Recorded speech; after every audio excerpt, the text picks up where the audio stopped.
এই যে দেখো লঞ্চে যে আমাদের খাওয়া দাওয়া দেওয়া হয়, রান্নাবাড়ি হয় নিচে, সেই মালগুলো কীভাবে সাপ্লাই হয় দেখো। এই ফেরিঘাটে এরকম নৌকা করে মালগুলো নিয়ে আসা হয়, মাছের পেটি, মুদিখানা সব এইভাবে আসে।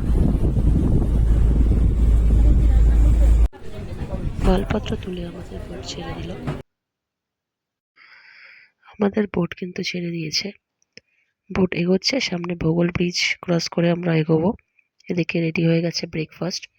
ব্রেকফাস্টে ছিল লুচি, আলুর দম, একটা করে মিষ্টি, সাথে ওয়েলকাম ড্রিঙ্কসে ছিল মাজা একটা করে, বা পেপার বোট টাইপের কোনো জুস তোমাদের একটা করে দিয়ে দেবে। তো ভোগল ব্রিজ,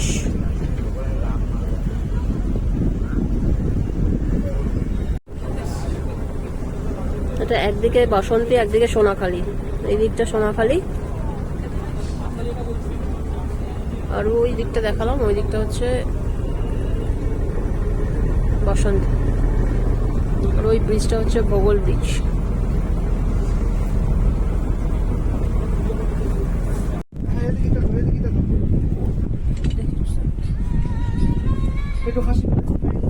আমাদের বোট ছেড়ে দিয়েছে।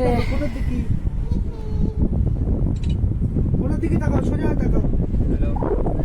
এই ফোনের দিকে তাকাও। এই ফোন মোবাইলের দিকে তাকাও।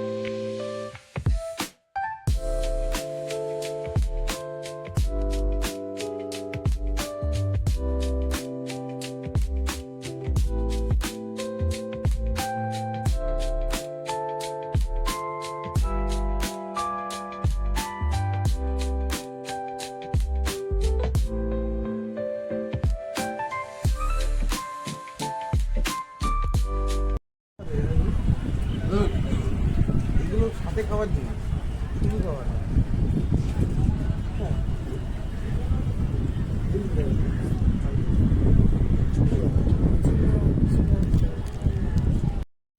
ওই যে নৌকাগুলো দেখা যাচ্ছে, এখানকার লোকাল লোকেরা কিন্তু এভাবেই যাওয়া আসা করে। সোনাখালী থেকে গোসাবা খেয়া পারাপার হয় এই ছোট নৌকাগুলোর মধ্যে। এতগুলো লোক মিলে এরা খেয়া পারাপার করে, এটাই এদের জীবন।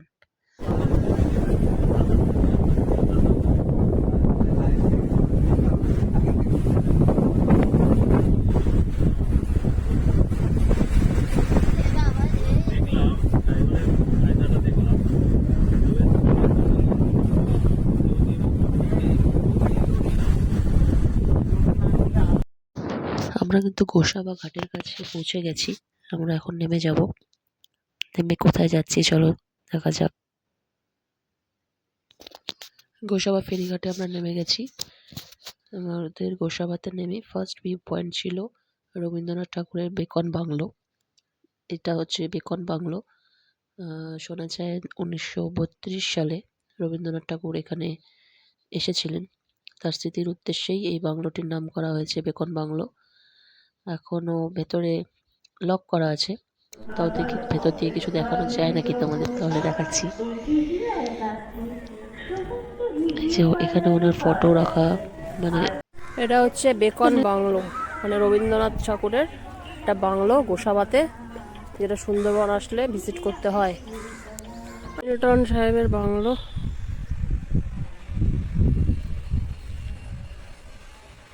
ভেতরে যেতে দিবে না, লক করা আছে।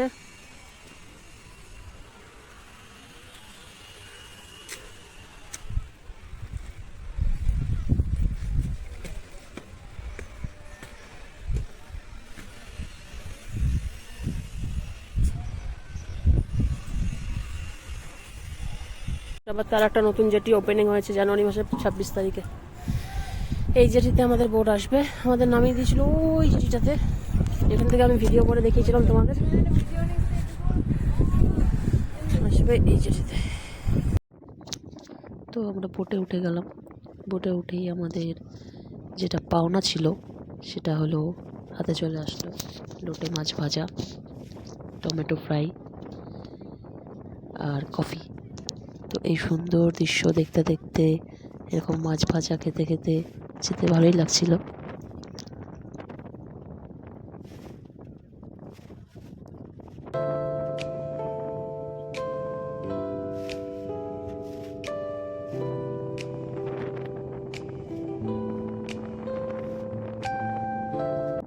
আমোদি মাছ ভাজা,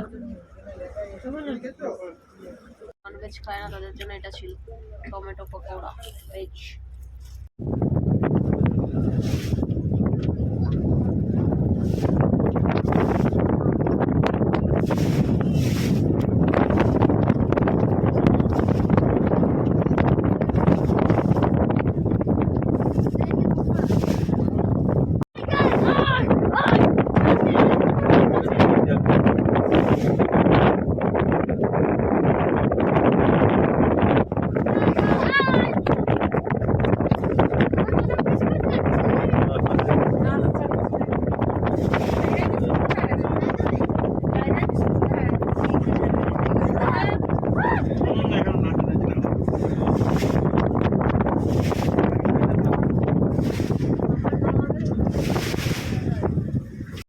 এখন আছি আমরা পাখিরালয়ে, লোকনাথ বাবার মন্দিরে।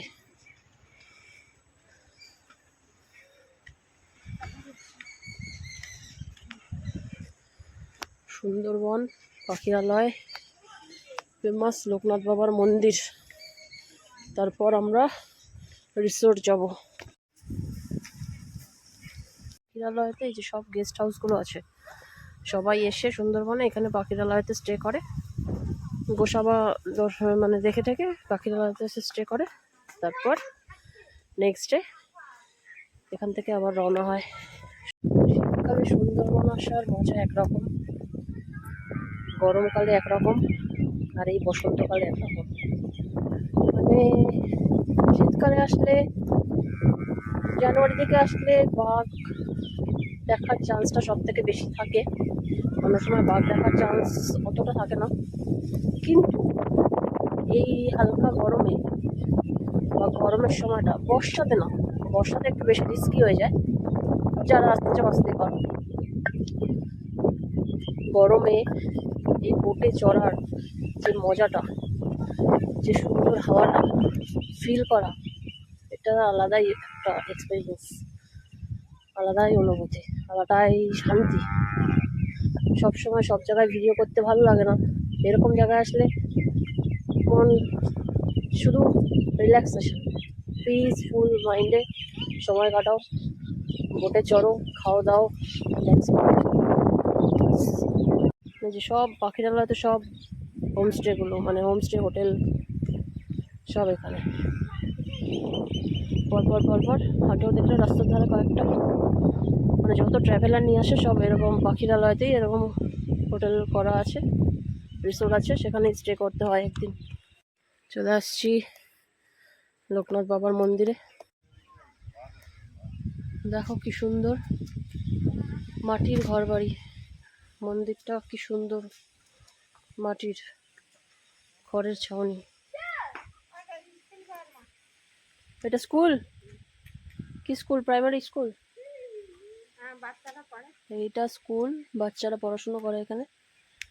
আর এটা হচ্ছে ওই মুরগিতে ইয়ে থাকে, ওই পায়রা থাকে। এখানে পায়রা থাকে, পাখিদের চাষ আর করা ওইটা- হয়। ওইটা গুদাম ঘর, ওটা গুদাম ঘর। মানুষের সাথে থাকে।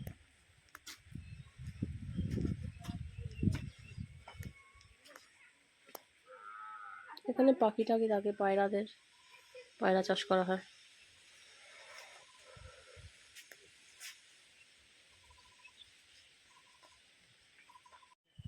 এটা লোকনাথ মন্দির। তারপরে আমরা পৌঁছে গেলাম একটু রান্নাঘরে, দেখলাম কি কি রান্না হচ্ছে দুপুরের মেনুতে। এখানে রান্না হচ্ছিল আজকে চিংড়ি মাছ, আর লোটে মাছের ফ্রাই তো ছিলই, আর সাথে হচ্ছিল কাতল কালিয়া, পটলের একটা তরকারি, যারা ভেজ খায় তাদের জন্যে। আর এই ভেতরটাতে এতটা গরম, মানে এখানে কি বলবো, প্রচণ্ড গরম। যারা কাজ করছে কীভাবে যে কাজ করছে তাদের দেখে খুবই খারাপ লাগে।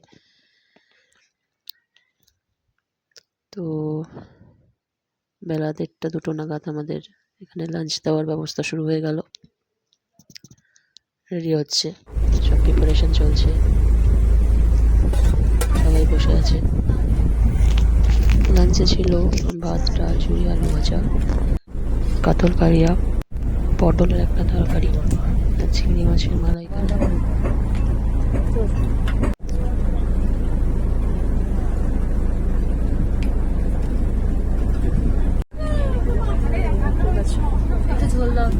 খাওয়া দাওয়া সেরে বিকেল 5টা নাগাদ আমরা পৌঁছে গেলাম পাখিরালয় ফেরিঘাটে।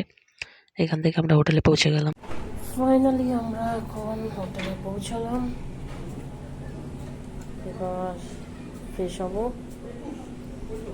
তারপর রাত্রে থাকবে ঝুমুর নাচ দেখাবো। দেখো রুমটা, দেখো হোটেলটা, দেখো কি সুন্দর।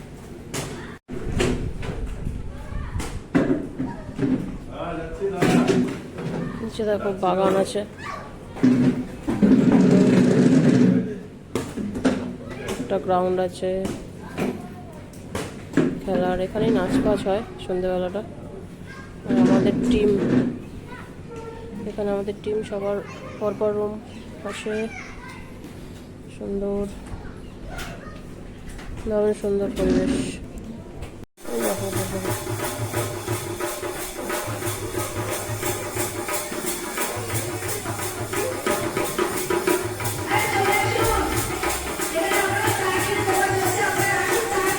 ঝুমুর নাচ শুরু, চলো দেখাচ্ছি।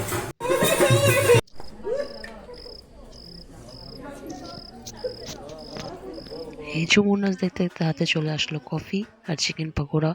চিকেন পকোড়া আর কফি খেতে খেতে আমরা ঝুমুর নাচ উপভোগ করলাম। তারপর রাতের ডিনারে ছিল মাটন ভাত, যেটা আমি আর ভিডিও করিনি, তাই তোমাদের জানিয়ে দিলাম। চলো তোমরাও ঝুমুর নাচটা দেখো আর নেক্সট ব্লগে সাথে থেকো।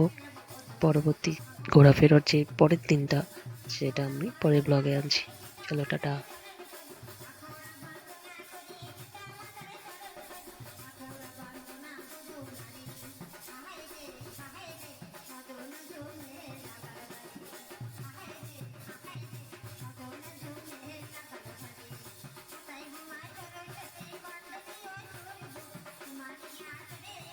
Banana,